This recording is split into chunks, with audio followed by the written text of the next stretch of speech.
Hey, now it's the Rob from 106.1 KISS FM here with my tag team partner in podcasting, Gavin, for life. This is Gavin for life, exactly. I'm like, am I doing it right? It's been so long since I've done that. It sounds like a Twitter handle. It looks like I have I think that was the way to do it. Yeah, it's like for life. Will it come back with the Bullet Club, or as they're calling it on WWE TV, the Club? The Club, which just called anything else but the Club. Well, I feel like it's like they have to acknowledge, they're thinking, we have to acknowledge this somehow. Everyone knows this is a thing. What do we do?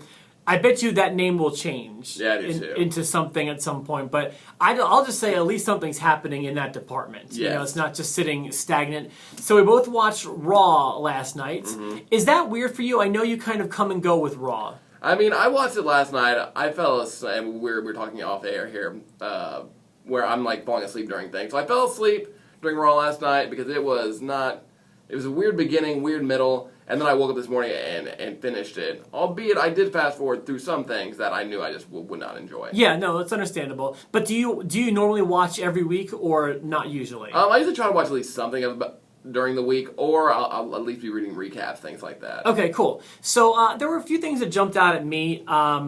The first thing that I wanted to start with was I found Jericho to be not annoying last night, personally.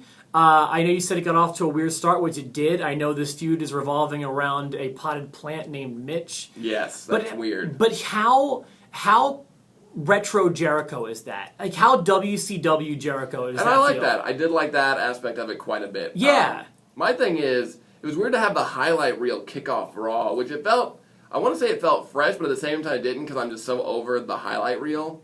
Yeah, I feel like he doesn't need that set to cut a promo. He does not. Yeah, that is true. And I feel like that's kind of like retro in a bad way, like, you know, where it had to be like the barbershop for a promo segment, or like the Heartbreak Hotel if Shawn Michaels had to cut a promo. But yeah, he doesn't need that.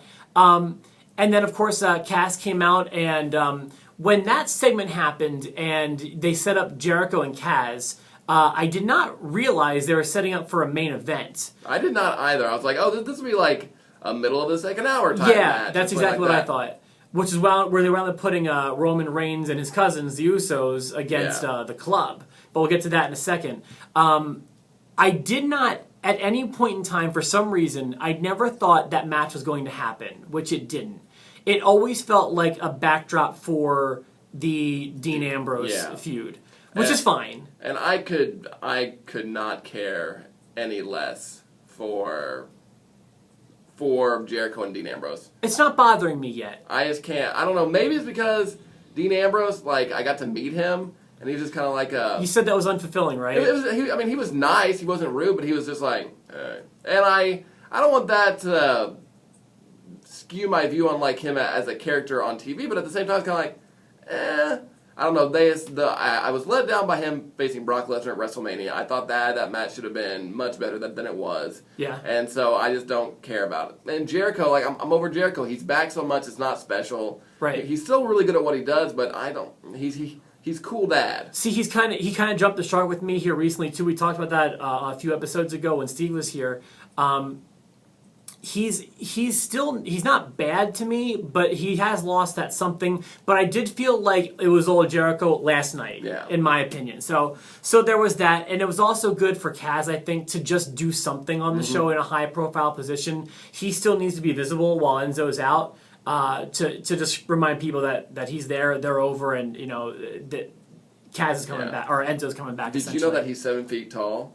And you can't teach that? That's true, you can't teach that. He has a weird body type. He has a super weird body type. That's the one thing I don't like.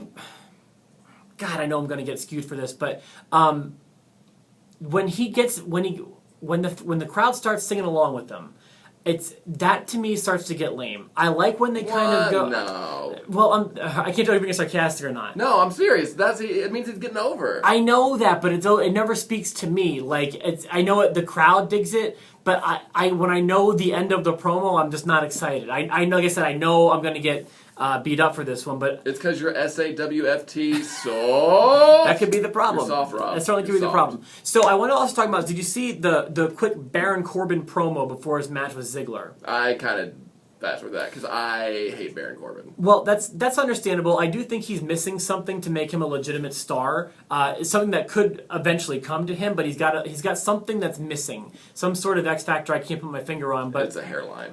It's he called it the Corbin era. The hairline. The Corbin era. And one thing I like about this quote-unquote new era that has kicked off, because that's a term that they're using over the top here lately, I do feel like there is a new era. When Shane kind of took over and the NXT guys kind of start really making their debuts the month following WrestleMania, I do feel like there's some sort of breath of fresh air happening in the company. And when the Attitude Era kicked off and when other eras kicked off in WWE, whether it be the Ruthless Aggression Era or the New Generation Era, they really try to cram those terms down the audience's throat. And I feel like that's happening now. Do you feel like this is a real era or just some sort of a little... I mean, the roster definitely feels different. Yeah. And I think that's partially because everybody's hurt. That's true. Like not seeing John Cena on TV, not seeing Randy Orton, not seeing the Old Boys Club, even though they're still relatively young dudes, but not seeing them on a weekly basis. But seeing like AJ Styles and members of the Bullet Club, and main event positions. Yeah, seeing Sami Zayn, Kevin Owens, the roster feels fresh, and I'm okay with that. I'm definitely okay with that. You know, that they're getting the tag teams called up from NXT.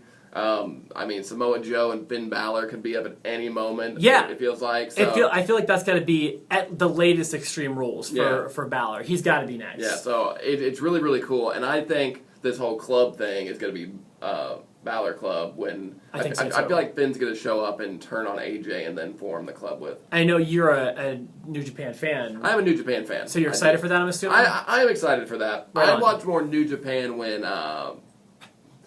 Undertaker's coming. I watched more New Japan when AJ was in charge. Sure. Okay. Yeah. I wrote a few more notes. I think the IC title scene is so strong right now. I agree. There's so much talent surrounding that one belt right now that I'm so happy anytime anything's going on with it. It was interesting. I'm not complaining, but it was interesting seeing Bob Backlund last night. I knew he was teaming up with Darren Young.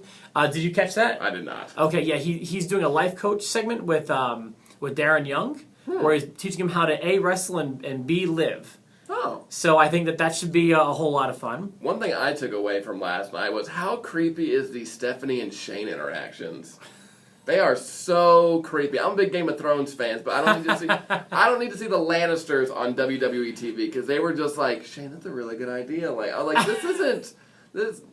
Is this their meet cute? Is like, what am I watching? This is nothing new for those two, though. I mean, you can go back to like '99 and 2000. They've always had just a weird on-screen presence. This seems super creepy now. I'm with you. It could be high definition doing it. Maybe that's what it is. It's just maybe once it's in HD, yeah, you can kind of see. Maybe I'm just seeing their inner monologue and being like, "Sup, Steph? Looking good." Did you see the New Day up down down segment with the Pizza Hut advertisement? I did see that. How good does that pizza look? So good. Oh my god, I must have that pizza immediately. I still miss I'm still disappointed I never got to have the pizza with the hot dog in the crust. Oh, I see. I did try that. That let me down. Did it? The bacon, though, I'm going in open-minded. That one, especially when New Day tells me to do it, I'm not booty, and I'm going to try that pizza. Do you sprinkle some Bootios on your pizza? I still need to get some of those, yeah. They look like giant bagels. Yeah, they do. Didn't they just look like bagels coming out of the cereal box? I have a few more notes here. When watching the Usos interact with their cousin Roman, my overwhelming thought was, did you catch their promo? No. Either Uso. I'm bad at this. Either Uso would be a better champ than Roman Reigns. Really? I felt like either one cut a better promo and had more charisma than Roman Reigns when they were in their locker room cutting their promo. So that was one thought I had. I just kind of hate the Usos. I hate them too, but I hate Roman Reigns. Roman Reigns he's so bad at this. He's so bad at this. You tell me you agree with that. I agree. Yeah. Okay. He's not. I mean, I like this whole tweener thing they're doing. Like, I'm not a good guy, not a bad guy. I'm the guy. I'm like, oh, this is cool. They're gonna make him like a weird in the middle thing. But people are just like still don't like him, and now people are booing AJ Styles, which kind of confuses me too. I haven't caught that really, but the guy thing is not working for me. It makes him feel extra boring to me. I feel like when you say I'm just the guy, it's like saying I'm just a guy.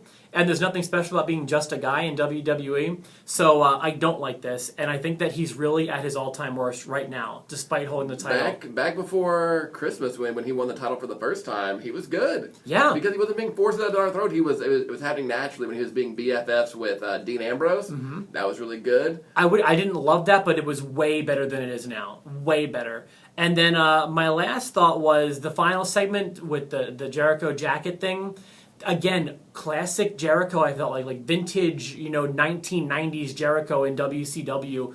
I loved how we knew something was going on, but it wound up being Dean Ambrose in the jacket. For some reason, my head was going to Enzo. I don't know why. I thought it was going to be Enzo in the jacket, but it was Dean Ambrose. So I actually was the idiot who was kind of surprised by that. See, I hated the jacket segment. Okay, please, let's talk about it. I did not like it. Dean Ambrose is at his worst when he's using props and stuff, when he's driving hot dog trucks the Dean Ambrose I like. I enjoy the Dean Ambrose who gets beat up by Brock Lesnar, then steals an ambulance, drives it back, and then still gets F5'd and comes back. Like, that's insane. Okay. I don't like... Remember when around this time last year, when he was feuding with Seth Rollins? Yes. Or, it may have been 2 years ago, and he brought that mannequin out and started, drilling into the mannequin to represent Seth Rollins? Yes. That was so bad. Okay, I'm not going to say a blanket rule I don't like him with props. I usually think that he brings an intensity about him that is always pretty fun to watch. He had ketchup and mustard holsters at one point. Was he the one... Who was the one who exploded the green slime onto Seth Rollins? Is that Dean Ambrose? That was also Dean Ambrose. That was good, I thought. Dean Ambrose, the prankster, doesn't speak to me much as... I understand. Dean Ambrose, CZW, Tournament of Death champion guy. I'm with you there, too, but that's not realistic right now. I want him to... If it didn't happen at WrestleMania with Lesnar, it's not going to happen. I know. So, if fully giving him Lucille, essentially, or Barbie, or whatever the name is... I fully wanted him to just cut off Brock Lesnar's, with Charlie's chainsaw. So, I don't care how they do it. Yeah, I kind of agree. I would love to see that, too, but I enjoyed... It was unique. It was a unique segment. I'm not saying it was Dean Ambrose at his best. I'm just saying I enjoyed that segment. It was better than a potted plant because at least I know that Jericho has an affinity towards that jacket, likes that jacket. While it was hokey and, prop comedy. That jacket's not $15,000. But it's fun. It's classic Jericho watching him yell that. I just kind of wanted a Ralphus character to kind of come out because it just felt like the 90s to me. That's what I liked about it. So that part worked for me. Is there anything you wanted to mention that I didn't? Seeing Zack Ryder on TV was good. It was weird seeing him right after all those 8 names got fired. Yeah. Because it was like, did they forget about him? I almost felt like it was out of place. No, he did. He toes the company line. He keeps his head down. He does what they ask him to. He got the WrestleMania moment. That's true. Zack Ryder, I think he's going to be one of those guys who never really achieves more than he's already achieved. But he's just a solid worker. I feel like the WrestleMania moment was going to be his swan song, but obviously he survives another... he's good for at least another 6 months now if he made it, past the spring cleaning. Yeah. He'll be good throughout probably the end of the year. So that was our take of Raw last night. We're going to come back on Thursday with a topic episode, unless somebody dies or something in between there. Or some hopefully nobody dies. Major news. Just hopefully nobody here. There's some names I could throw out there that wouldn't bother me too bad. We're going to cut that. Yeah, okay. I don't want to say I wish him dead. I wouldn't mind if I'm pausing for the edit. Okay, but what if he just gets fired? That'd be okay. Yeah, in the next day or two. And then he'll be awesome in Ring of Honor. I'll be like, oh my, he's so good in New Japan. He's so good as the Roman Club. For myself, the Rob, my tag team partner, Gavin. Too sweet, me?